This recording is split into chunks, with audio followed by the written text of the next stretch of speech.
আসসালামু আলাইকুম, স্বাগতম বাংলা স্কুপ সংবাদে। আমি মোহাম্মদ কিবরিয়া আজকের সব আন্তর্জাতিক খবর নিয়ে হাজির হয়েছি। শুরুতেই জানিয়ে দিব সংবাদ শিরোনাম, তারপর বিস্তারিত। নতুন বছরেও যুদ্ধ টেনে আনছে রাশিয়া, জেলেনস্কি। ইরানের রাজনৈতিক অস্থিরতার মাঝে আকস্মিক যুদ্ধের প্রস্তুতি নিচ্ছে ইসরায়েল। 40টি যুদ্ধ দেখেছি, তবে 2025 সালের মতো বছর কখনো দেখিনি। গাজায় ট্যাঙ্ক নিয়ে ইসরায়েলের রাতভর হামলা। নতুন বছরে জাতি গঠন ও শান্তি প্রতিষ্ঠার বার্তা বিশ্ব নেতাদের। এবার ভারত-পাকিস্তান যুদ্ধ বন্ধে মধ্যস্থতার দাবি করল চীন। আসসালামু আলাইকুম, স্বাগতম জানাচ্ছি বাংলা স্কুপ সংবাদে। আমি মোহাম্মদ কিবরিয়া। এতক্ষণ শুনছিলেন সংবাদ শিরোনাম, এবার বিস্তারিত।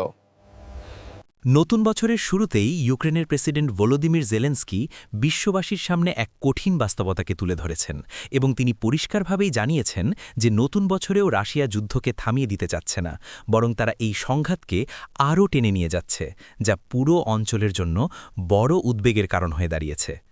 জেলেনস্কির এই বক্তব্যটি এমন এক সময় এলো যখন সারা বিশ্ব নতুন বছর উদযাপনে মগ্ন ছিল, কিন্তু কিয়েভ সহ ইউক্রেনের প্রধান শহরগুলোতে বাজছিল সাইরেনের শব্দ, আর সাধারণ মানুষকে পোহাতে হচ্ছিল অনিশ্চয়তার যন্ত্রণা।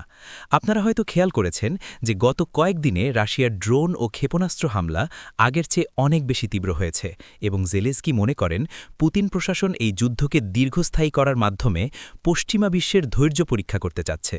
দেখুন বন্ধুরা, এই যুদ্ধের প্রভাব শুধু ইউক্রেনে সীমাবদ্ধ নেই, বরং বিশ্ব অর্থনীতি থেকে শুরু করে জ্বালানি সংকট সবকিছুতেই এর নেতিবাচক ছোঁয়া লেগেছে।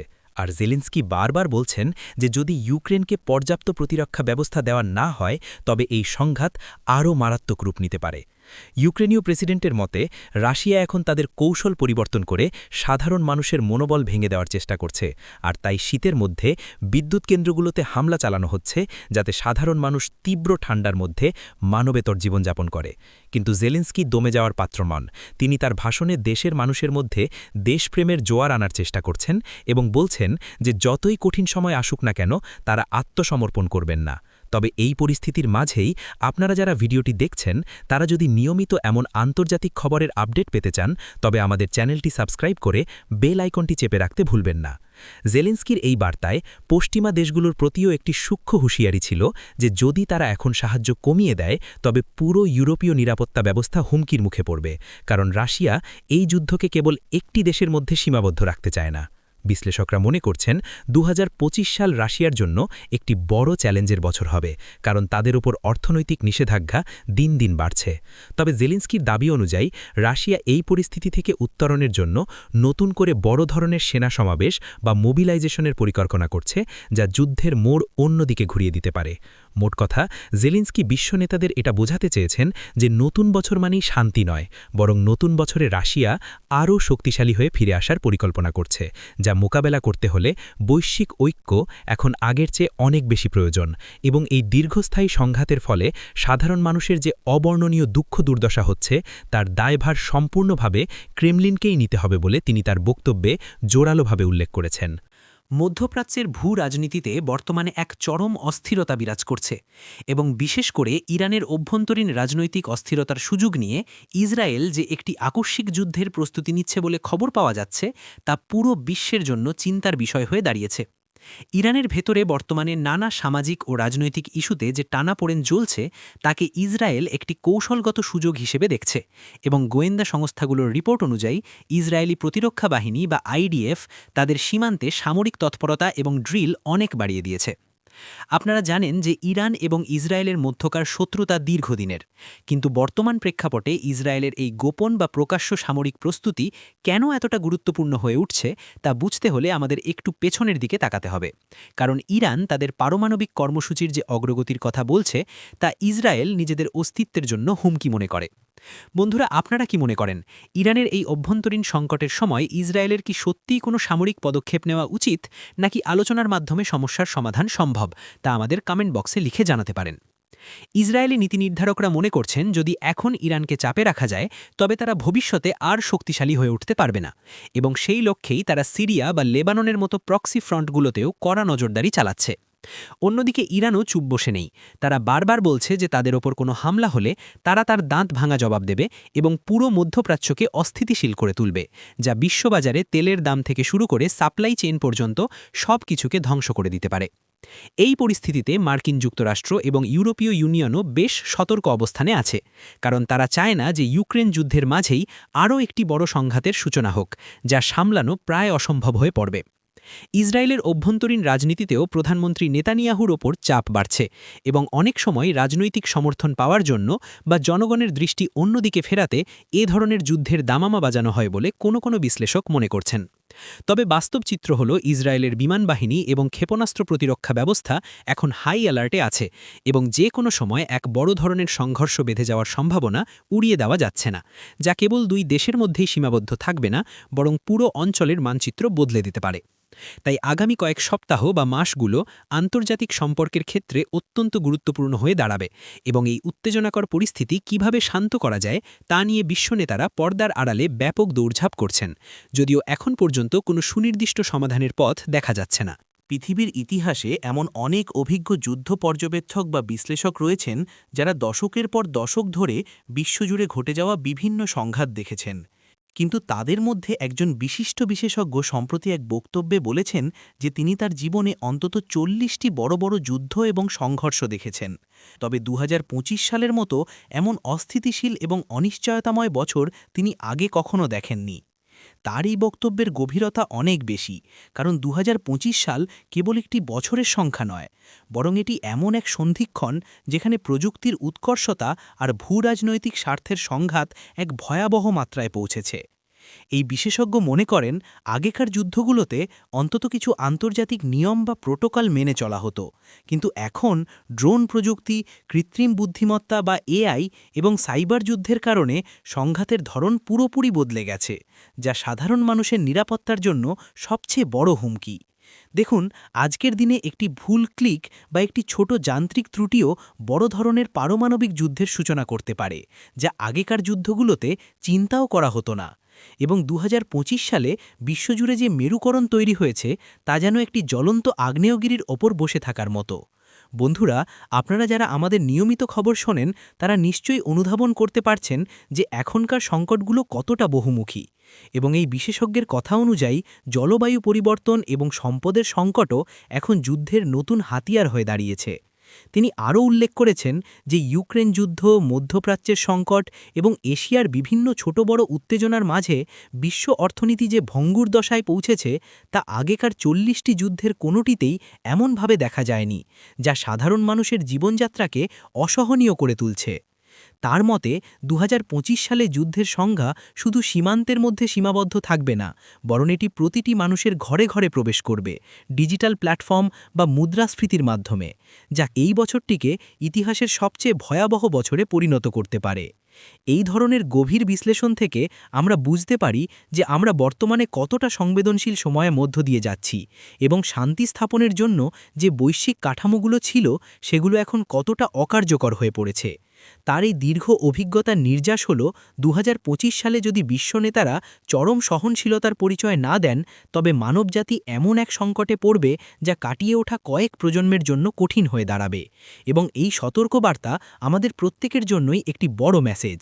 যদি আপনারা মনে করেন এই ধরনের গভীর তথ্য এবং বিশ্লেষণ আপনাদের সচেতনতা বাড়াতে সাহায্য করছে, তবে ভিডিওটিতে একটি লাইক দিন এবং আপনার বন্ধুদের সাথে শেয়ার করুন, যাতে তারাও এই জটিল বৈশ্বিক পরিস্থিতি সম্পর্কে জানতে পারে। গাজা উপত্যকার পরিস্থিতি দিন দিন আরও সংকটাপন্ন হয়ে উঠছে এবং সম্প্রতি ইসরায়েলি সেনাবাহিনী সেখানে ট্যাঙ্ক নিয়ে যে রাতভর ব্যাপক হামলা চালিয়েছে তা পুরো এলাকাকে ধ্বংসস্তূপে পরিণত করার একটি চরম উদাহরণ হিসাবে দেখা হচ্ছে।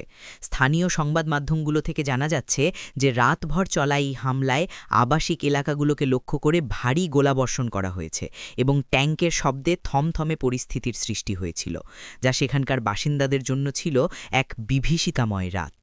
ইসরায়েলের পক্ষ থেকে বলা হচ্ছে যে তারা হামাসের গোপন সুড়ঙ্গ এবং অবস্থানগুলো ধ্বংস করার জন্য এই অপারেশন পরিচালনা করছে, কিন্তু বাস্তবিকভাবে এতে সাধারণ নাগরিকরাই সবচেয়ে বেশি ক্ষতিগ্রস্ত হচ্ছে এবং তাদের মাথা গোজার শেষ আশ্রয়টুকুও বিলীন হয়ে যাচ্ছে। আপনারা জানেন যে গাজায় মানবিক পরিস্থিতি বর্তমানে চরমে পৌঁছেছে, কারণ সেখানে খাবার, ওষুধ এবং সুপেয় পানির তীব্র সংকট দেখা দিয়েছে। আর তার ওপর এই ধরনের বড় আকারের সামরিক অভিযান সেই পরিস্থিতিকে আরও জটিল করে তুলছে। এই রাতভর হামলায় অনেকগুলো বহুতল ভবন ধসে পড়েছে এবং হতাহতের সংখ্যা ক্রমাগত বাড়ছে, যা আন্তর্জাতিক মানবাধিকার সংস্থাগুলোকে গভীর উদ্বেগে ফেলেছে এবং তারা বারবার যুদ্ধবিরতির আহ্বান জানাচ্ছে। কিন্তু ইসরায়েলি প্রশাসন তাদের লক্ষ্য অর্জনে অনড় এবং তারা মনে করছে কেবল কঠোর সামরিক অভিযানের মাধ্যমেই তারা তাদের নিরাপত্তা নিশ্চিত করতে পারবে, যা নিয়ে বিশ্বজুড়ে নানা বিতর্ক চলছে। আপনারা কি মনে করেন, এই ধরনের ট্যাঙ্ক হামলা বা সামরিক অভিযান কি দীর্ঘমেয়াদী শান্তি ফিরিয়ে আনতে পারবে, নাকি এটি কেবল প্রতিশোধের একটি চক্র তৈরি করছে? তা অবশ্যই আমাদের কমেন্টে জানাবেন। আন্তর্জাতিক সম্প্রদায়ের চাপ সত্ত্বেও গাজায় ত্রাণদাহী ট্রাক প্রবেশে বাধা এবং ক্রমাগত বোমাবর্ষণ সেখানকার শিশুদের ভবিষ্যৎকে অন্ধকারের দিকে ঠেলে দিচ্ছে এবং হাসপাতালের মতো গুরুত্বপূর্ণ স্থাপনাগুলোও এখন আর নিরাপদ নয়। বিশ্লেষকরা মনে করছেন এই ধরনের অপারেশন যদি আরও দীর্ঘায়িত হয়, তবে গাজা একটি জনমানবহীন মরুভূমিতে পরিণত হতে পারে, যা আধুনিক সভ্যতার জন্য এক বড় কলঙ্ক হয়ে থাকবে। গাজার সাধারণ মানুষ এখন কেবল বেঁচে থাকার জন্য প্রার্থনা করছে, কিন্তু যুদ্ধের এই ভয়াবহতা তাদের সেই মৌলিক অধিকারটুকুও কেড়ে নিচ্ছে এবং বিশ্ব নেতাদের অধিকাংশের নীরবতা বা নিষ্ক্রিয়তা এই সংকটকে আরও দীর্ঘ করছে। প্রতি রাতের এই আতঙ্ক এবং ধোঁয়ার কুণ্ডলী যেন এক অন্তহীন যন্ত্রণার গল্প হয়ে দাঁড়িয়েছে, যা শেষ হওয়ার কোনো লক্ষণ এখনই দেখা যাচ্ছে না এবং সাধারণ মানুষ কেবল চেয়ে চেয়ে দেখছে তাদের চোখের সামনে কিভাবে একটি জনপদ ধ্বংস হয়ে যাচ্ছে। নতুন বছরের এই শুভ লগ্নে যখন সারা বিশ্বের মানুষ নতুন করে বাঁচার স্বপ্ন দেখছে, তখন বিশ্ব নেতারা তাদের বাণীতে একযোগে জাতি গঠন এবং বিশ্বে স্থায়ী শান্তি প্রতিষ্ঠার ওপর গুরুত্ব আরোপ করেছেন, যা বর্তমান অস্থিতিশীল পরিস্থিতিতে একটি আশার আলো হয়ে দেখা দিচ্ছে। জাতিসংঘের মহাসচিব থেকে শুরু করে বিভিন্ন ক্ষমতাধর দেশের রাষ্ট্রপ্রধানরা তাদের ভাষণে বলেছেন যে ২০২৫ সাল হবে যুদ্ধের ক্ষত কাটিয়ে ওঠার এবং পারস্পরিক সহযোগিতার মাধ্যমে একটি নতুন বিশ্ব গড়ার বছর। বিশেষ করে দীর্ঘকাল ধরে চলা সংঘাত কবলিত দেশগুলোর মানুষের জন্য এই বার্তাটি অত্যন্ত ইতিবাচক, কারণ শান্তি ছাড়া কোনো জাতির উন্নয়ন সম্ভব নয় এবং বিশ্ব নেতারা সেই সত্যটি এবার জোরালোভাবে তুলে ধরেছেন। দেখুন বন্ধুরা, উন্নয়ন কেবল বড় বড় দালান কোঠা বা অর্থনীতির সূচকে হয় না, বরং প্রকৃত উন্নয়ন তখনই হয় যখন দেশের প্রতিটি মানুষ নির্ভয়ে শান্তিতে বসবাস করতে পারে এবং নতুন বছরে সেই পরিবেশ তৈরির অঙ্গীকার করেছেন প্রভাবশালী নেতারা। জলবায়ু পরিবর্তনের চ্যালেঞ্জ মোকাবেলা এবং অর্থনৈতিক বৈষম্য দূর করার মাধ্যমে কিভাবে একটি শক্তিশালী জাতি গঠন করা যায়, সেই নীল নকশাও অনেক নেতা তাদের বাণীতে উল্লেখ করেছেন, যা যুব সমাজের জন্য বিশেষ উৎসাহের কারণ। তারা বলছেন যে সংঘাতের পথ পরিহার করে কূটনীতির মাধ্যমে সমস্যার সমাধান করাই হবে এই বছরের মূল লক্ষ্য এবং এজন্য তারা বড় দেশগুলোর মধ্যে বিভেদ কমিয়ে আনার উপর জোর দিচ্ছেন। আপনারা যারা ভিডিওটি দেখছেন, তারা নতুন বছরে নিজের দেশ বা সমাজের জন্য কী ধরনের পরিবর্তন চান বা আপনাদের শান্তি প্রতিষ্ঠার পরিকল্পনা কি, তা আমাদের সাথে শেয়ার করতে পারেন। তবে এই আশার বাণীর পাশাপাশি চ্যালেঞ্জও রয়েছে, কারণ মুখে শান্তির কথা বললেও পর্দার আড়ালে অনেক দেশই তাদের সামরিক শক্তি বৃদ্ধিতে ব্যস্ত। কিন্তু বিশ্ব নেতারা যদি তাদের অঙ্গীকারে অটল থাকেন, তবেই কেবল এই শান্তি রক্ষা করা সম্ভব হবে। বিশেষ করে আফ্রিকান এবং এশীয় দেশগুলোর অর্থনৈতিক পুনর্গঠনে উন্নত দেশগুলোর সহায়তা প্রদানের যে প্রতিশ্রুতি দেওয়া হয়েছে, তা যদি বাস্তবায়িত হয়, তবে বিশ্ব এক নতুন উচ্চতায় পৌঁছাতে পারবে। শান্তি কেবল যুদ্ধের অনুপস্থিতি নয়, বরং এটি হল ন্যায় বিচার এবং মানুষের মৌলিক অধিকার নিশ্চিত করা। আর তাই জাতি গঠনের এই বার্তায় মানবিক মূল্যবোধকেও বিশেষ গুরুত্ব দেওয়া হয়েছে। বিশ্বনেতারা মনে করেন, আমরা যদি একে অপরের সংস্কৃতি এবং আদর্শকে সম্মান করতে শিখি, তবেই কেবল বিশ্ব থেকে ঘৃণা এবং বিভেদ দূর করা সম্ভব হবে এবং ২০২৫ সাল সেই মহৎ কাজের একটি শুরু হতে পারে।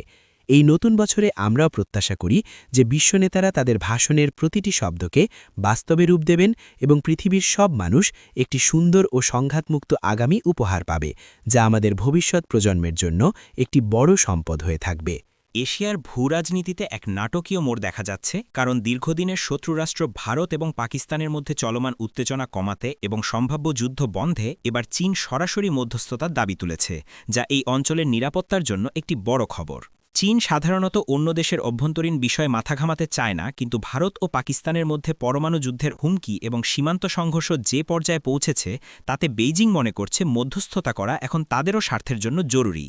আপনারা জানেন যে চীনের বেল্ট অ্যান্ড রোড ইনিশিয়েটিভ বা BRI প্রকল্পের একটি বড় অংশ পাকিস্তানের মধ্য দিয়ে গিয়েছে, এবং ওই অঞ্চলে অস্থিরতা মানেই চীনের বিশাল বিনিয়োগ ঝুঁকিতে পড়া, আর তাই তারা চাচ্ছে দুই দেশের মধ্যে একটি টেকসই শান্তি চুক্তি হোক। এই মধ্যস্থতার প্রস্তাবটি ভারতের জন্য কিছুটা স্পর্শকাতর, কারণ ভারত সবসময় বলে এসেছে যে পাকিস্তান ভারত ইস্যু হল দ্বিপাক্ষিক এবং এখানে তৃতীয় কোনো পক্ষের হস্তক্ষেপ তারা পছন্দ করে না। কিন্তু বর্তমান বৈশ্বিক প্রেক্ষাপটে চীনের এই প্রস্তাব এড়িয়ে যাওয়াও সহজ হবে না। বন্ধুরা, আপনাদের কি মনে হয়, চীন কি পারবে ভারত ও পাকিস্তানের মতো দীর্ঘদিনের বিরোধপূর্ণ দুই দেশের মধ্যে সত্যিকার অর্থে কোনো সমাধান এনে দিতে, নাকি এটি কেবল চীনের প্রভাব বিস্তারের একটি কৌশল মাত্র? পাকিস্তানের পক্ষ থেকে অবশ্য ইতিবাচক সাড়া পাওয়ার সম্ভাবনা বেশি, কারণ তারা অর্থনৈতিকভাবে সংকটে রয়েছে এবং চীনের সাথে তাদের ঘনিষ্ঠতা অনেক বেশি। কিন্তু নয়াদিল্লির অবস্থান কী হবে তা নিয়ে পুরো বিশ্ব এখন অধীর আগ্রহে অপেক্ষা করছে। বিশ্লেষকরা বলছেন, যদি চীন সফলভাবে মধ্যস্থতা করতে পারে তবে এশিয়ার রাজনীতিতে যুক্তরাষ্ট্রের প্রভাব অনেকটাই কমে যাবে এবং চীন নিজেকে একজন বিশ্বস্ত শান্তিদূত হিসেবে প্রতিষ্ঠিত করতে পারবে। তবে কাশ্মীর ইস্যুতে দুই দেশের যে অনর অবস্থান তা পরিবর্তন করা চীনের পক্ষে এক বিশাল চ্যালেঞ্জ হবে। কিন্তু চীন প্রস্তাব দিচ্ছে যে ছোট ছোট অমীমাংসিত বিষয়গুলো আলোচনার মাধ্যমে আগে সমাধান করে একটি আস্থার পরিবেশ তৈরি করা হোক।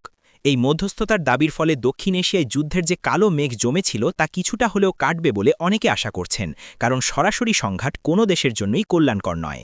চীন এই প্রক্রিয়ায় বাণিজ্য এবং অর্থনৈতিক উন্নয়নকে একটি সাধারণ ভিত্তি হিসাবে ব্যবহারের পরিকল্পনা করছে, যাতে দুই দেশই যুদ্ধের বদলে ব্যবসায়িক সম্পর্কের দিকে বেশি মনোযোগী হয়, যা আদতে এই বিশাল জনগোষ্ঠীর দারিদ্র্য বিমোচনে সাহায্য করবে।